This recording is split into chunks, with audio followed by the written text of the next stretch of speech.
नमस्ते विद्यार्थियों।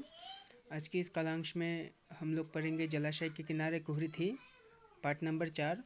और इस कविता में बहुत ही सुंदर तरीके से हमारे जो चारों दिशाओं में जो प्रकृति है, जो सुंदरता है, जो एक हरा भरा सा एक माहौल है, उस माहौल के बारे में बताया गया है। इस कविता को बहुत ही ध्यान से और सुंदर तरीके से पढ़ना।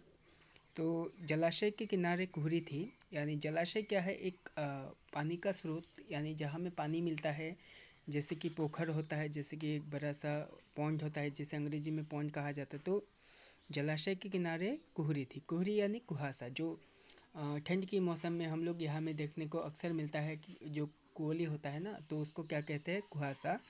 तो उसी को कुहरी कहा गया है। तो जलाशय के किनारे कुहरी थी, हरे नीले पत्तों का घेरा था, पानी पर आम की डाल आई हुई, गहरे अंधकार का डेरा था। तो इस दृश्य में ये बताया गया है कि जलाशय एक पॉन्ड की जो पोखर है, पोखर की जो चारों दिशाओं में एक प्राकृतिक वातावरण था। उस प्राकृतिक वातावरण में जलाशय था। जलाशय के किनारे कुहरी थी, कुहासा था, हरे नीले पत्ते, चारों ओर हरे नीले पत्ते थे, उसके घेरा था, पानी पर आम की डाल आई हुई थी और गहरे अंधकार का डेरा था। और पेड़ पौधों के कारण, उनके पत्तियों के कारण चारों ओर क्या था? अंधेरा हो चुका था। किनारे सुनसान थे, जुगनू के दल दमके, यहाँ वहाँ चमके, बन का परिमल लिए मलय बहा, नारियल के पेड़ हिले क्रम से, तार खड़े रहे ताक रहे थे सबको। यानी यहाँ में कवि सूर्यकांत त्रिपाठी निराला जी हर एक दृश्य जो सुंदर तरीके से अपना अपना किरदार निभा रहे थे, उसी दृश्य को वर्णना करते हुए इस पंक्तियों में कह रहे हैं कि जो जलाशय है उसके किनारे में क्या थे? सुनसान थे। या सुनसान यानी जो एक नीरवता होती है, जो एक शांति होती है, निस्तब्ध, यानी कि चारों ओर एक क्या था? कोई हंगामा नहीं था, कोई किसी प्रकार का शोर नहीं था।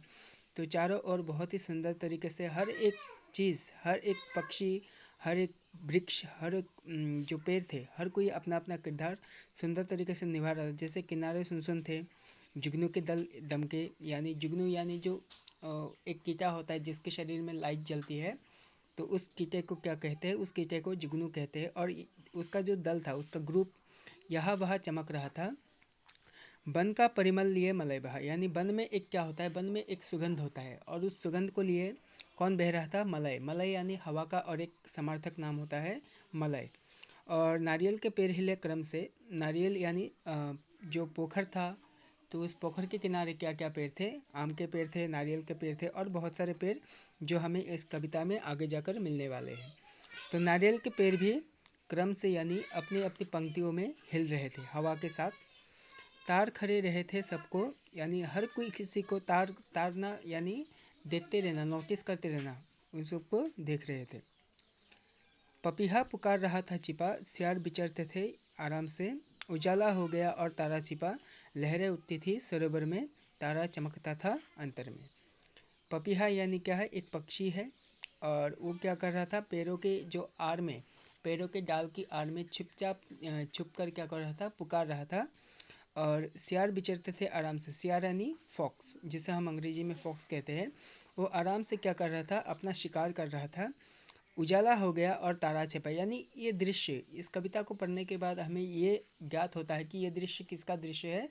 अंधेरे का, यानी रात का दृश्य है।